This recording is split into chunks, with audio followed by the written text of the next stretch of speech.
사순절 기간 마태복음 25장 말씀 함께 나누도록 하겠습니다.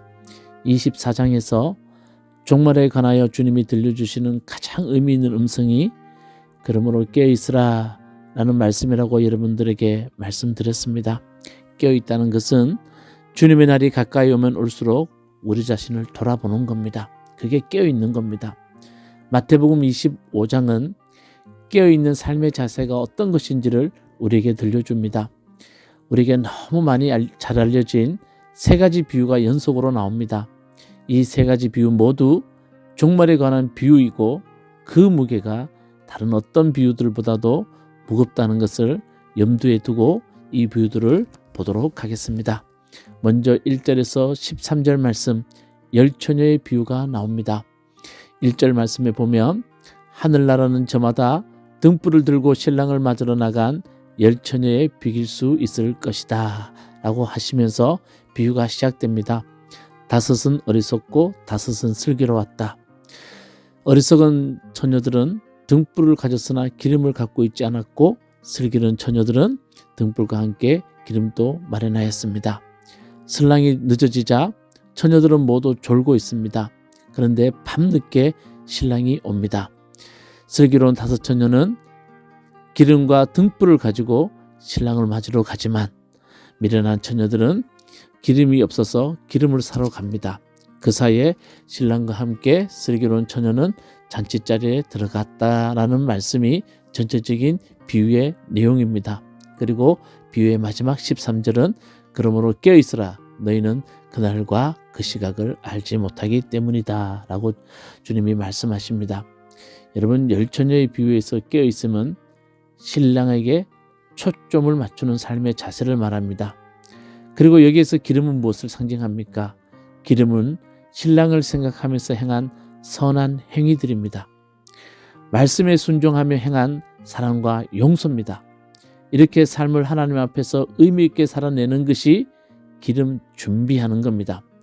그래서 기름을 준비하지 못한 다섯 처녀가 와서 나눠달라고 해도 나눠줄 수 없는 이유가 바로 여기에 있습니다.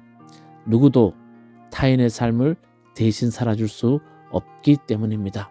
그래서 기름 준비한다는 것은 우리가 선한 행위들로 주님을 맞이한다는 것을 의미한다는 것을 꼭 기억하시기 바라겠습니다. 그리고 14절에서 30절에 달란트 비유가 나옵니다. 14절 말씀에 이렇게 시작합니다. 또 하늘나라는 이런 사정과 같다. 어떤 사람이 여행을 떠나면서 자기 종들을 불러서 자기의 재산을 그들에게 맡겼다. 한 사람에게는 5달란트, 한 사람에게는 2달란트, 한 사람에게는 1달란트 맡겼다고 성경에 나와 있습니다. 5달란트 맡긴 사람은 10달란트를 남겼습니다. 그래서 주인이 그에게 칭찬합니다. 잘했다. 착하고 신실한 종아. 내가 적은 일에 신실하였으니 내가 많은 일을 내게 맡기겠다. 와서 주인과 함께 기쁨을 누리자. 이렇게 말씀하십니다. 2달란트 받은 자도 4달란트를 남깁니다. 그래서 똑같이 칭찬해 줍니다. 그런데 1달란트 받은 자는 그 1달란트를 땅에 묻어둡니다. 그리고 그는 이렇게 말합니다. 주인님, 나는 주인님이 굳은 분이라 심지 않은 데서 거두시고 뿌리지 않은 데서 모으시는 줄로 알고 무서워서 물러가서 그 달란트를 땅에 두었습니다. 보십시오. 여기에 그 돈이 있으니 받으십시오 라고 말합니다. 여러분 달란트 비유의 핵심은 크든 작든 맡은 일에 최선을 다하는 겁니다. 이 일의 크기에 중요하지 않으며 하나님의 평가는 맡겨진 일에 얼마나 잘 감당하느냐에 달려 있다는 겁니다. 이렇게 충성된 종의 특징은 주인을 신뢰한다는 겁니다. 주인에 대한 신뢰란 주인이 자신들을 사랑한다는 겁니다.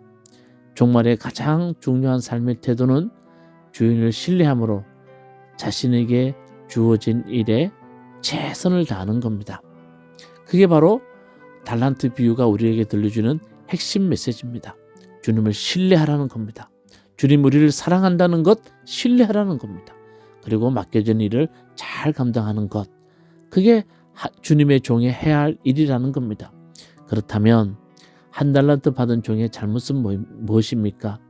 주인을 어떤 분으로 이겼습니까? 24절 25절에 보면 그는 주인을 굳은 분, 원칙 없는 분, 무서운 분으로 알고 있다는 겁니다. 주인을 오해하고 있다는 겁니다. 주인에 대한 오해가 주인을 신뢰하지 못하게 하였다는 겁니다. 주인과 함께 못하는 자들의 가장 큰 특징이 주인을 오해하고 있다는 겁니다. 여러분, 우리 주님은 굳은 분 아니십니다. 원칙 없는 분 아니십니다. 무서운 분 아니십니다. 주님은 우리를 사랑하시는 분입니다. 주님을 잘못 알고 주님과 함께 하지 못하는 것만큼 정말의 큰 실수는 없습니다. 여러분, 주님이 우리를 사랑하신다는 것 우리가 신뢰하고 여러분 맡은 일에 최선을 다할 수 있는 우리 무화과나무 교회 교인들 되시기를 주님의 이름으로 축원합니다. 자, 마지막 31절에서 46절에 보면 최후의 심판이 나옵니다. 자, 이렇게 시작합니다. 인자가 모든 천사와 더불어 영광에 둘러싸여서 올 때에 그는 자기의 영광의 보좌에 앉을 것이다. 그는 모든 민족을 그의 앞에 불러 모아 목자가 양과 염소를 가르듯이 그들을 갈라서 양은 그 오른쪽에 염소는 그의 왼쪽에 세울 것이다. 이렇게 말씀합니다. 자, 여러분, 이 비유는 참 우리에게 긴장감을 자아냅니다. 삶에 대한 최종 평가가 어떻게 내려지는지를 말씀하고 있기 때문입니다. 본문에서 심판의 기준을 통과한 이들은 양으로, 그 기준에 미치지 못한 자들은 염소로 표상하고 있습니다. 그렇다면 양과 염소를 가르는 기준은 무엇입니까? 고통받는 이들에 대한 태도입니다. 놀라운 것은 우리 주님은 지극히 작은 자와 동일시한다는 겁니다. 그리고 그런 지극히 작은 자를 대하는 태도가 주님이 사람을 가르는 기준이 되고 있다는 겁니다. 양의 편 사람들에게 주님이 이렇게 말씀하십니다. 너희는 내가 줄였을 때에 먹을 것을 주었고 목마를 때에 마실 것을 주었으며 나그네로 있을 때에 영접하였고 헐벗을 때에 입을 것을 주었고 병들었을 때에 돌봐주었고 감옥에 갇혀있을 때에 찾아주었다. 이렇게 말씀하십니다.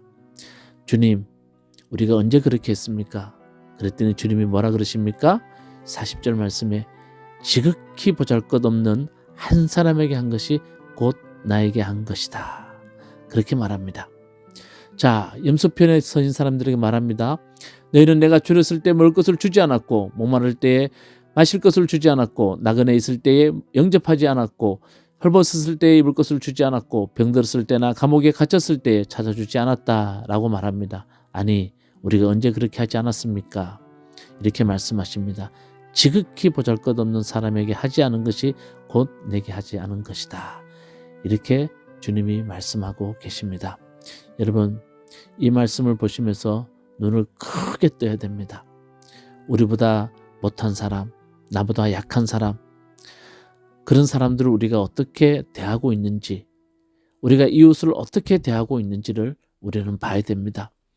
지극히 작은 자를 대하는 태도가 주님이 우리를 대하는 태도라는 것을 꼭 깨달으시고 오늘 이 말씀을 통하여서 종말에 우리 자신을 꼭 돌아봐야 됩니다.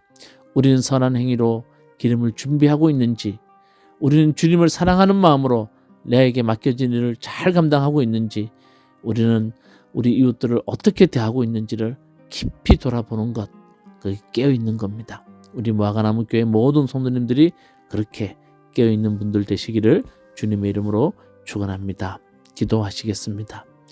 주님, 주님이 오실 날이 가까이 오면 올수록 우리는 깨어서 준비하는 자들 되게 하여 주시옵소서. 우리가 기름을 준비하듯이 선한 행위와 믿음의 행위로 기름을 준비하는 저희들 꼭 되게 하여 주시옵시고 맡겨지는 일들을 최선을 다해서 감당할 수 있는 귀한 종들이 될 수 있도록 은혜 베풀어 주시옵소서. 그리고 하나님, 우리 주변에 정말 약하고 힘들고 어렵고 고통 가운데 있는 자들을 우리가 어떻게 돌보고 있는지도 깊이 돌아보고 주님, 우리가 깨어서 준비하는 그리스도인이 될 수 있도록 은혜 베풀어 주시옵소서. 예수님 이름으로 기도드리옵나이다. 아멘. 마태복음 25장. 그런데 하늘나라는 저마다 등불을 들고 신랑을 맞으러 나간 10처녀에 비길 수 있을 것이다. 그 가운데서 5은 어리석고 5은 슬기로웠다. 어리석은 처녀들은 등불은 가졌으나 기름은 갖고 있지 않았다. 그러나 슬기로운 처녀들은 자기들의 등불과 함께 통에 기름도 마련하였다. 신랑이 늦어지니 처녀들은 모두 졸다가 잠이 들었다. 그런데 한밤중에 외치는 소리가 났다. 보아라, 신랑이다. 나와서 맞이하여라. 그때 그 처녀들이 모두 일어나서 제 등불을 손질하였다.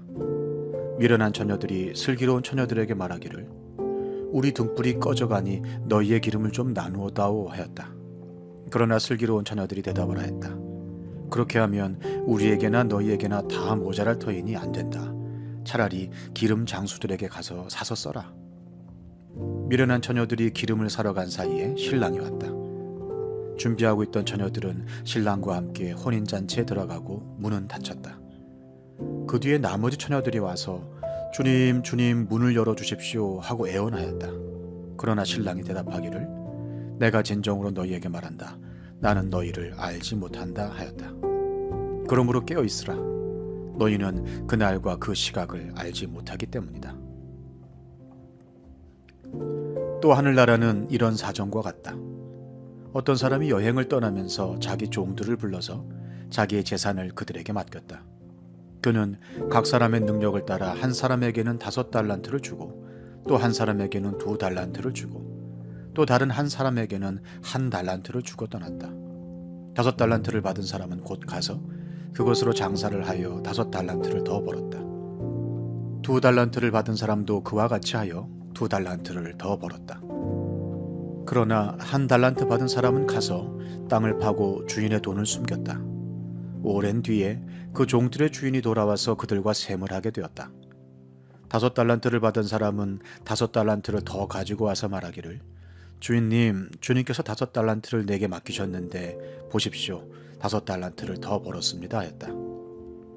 그의 주인이 그에게 말하였다. 잘했다. 착하고 신실한 종아. 네가 적은 일에 신실하였으니 이제 내가 많은 일을 네게 맡기겠다. 와서 주인과 함께 기쁨을 누려라.